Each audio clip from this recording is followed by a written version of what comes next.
Welcome my YouTube channel. Hello বন্ধুরা, আপনারা সব কেমন আছেন? আশা করি খুব ভালো আছেন। অনেক দিনের পরে আবার একটু ভিডিও নিয়ে চলে এলাম। দেখতে পাচ্ছেন ওটা হলো সাদা লঙ্ঘন। দেখেন কতটা ফলের সেটটা মোটাই। দেখেন আপনাদের যে নেওয়ার ইচ্ছা থাকে অবশ্যই যোগাযোগ করতে পারেন আলী নার্সারিতে। দেখেন গ্রাফটিং করা হয়েছে। এদিকে 90 দিন কিংবা 85 দিন পরে কাটা হবে। দেখেন এখানটা পুরোই লঙ্ঘন গাছ আছে। ফোর লঙ্ঘন, সাদা লঙ্ঘন, রুবি লঙ্ঘন, যেগুলো সমস্ত রকম লঙ্ঘন গাছ পাওয়া যায়।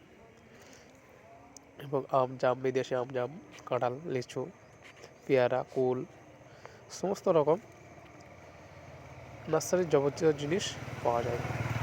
এদিকে দেখেন রেড আইভরি বলে এসছে। দেখেন পট্টুকুন গাছে। এদিকে দেখেন এটা হলো ভ্যারিকেট ম্যাঙ্গো। দেখেন ভিডিওটি যদি ভালো লাগে লাইক কমেন্ট শেয়ার করবেন।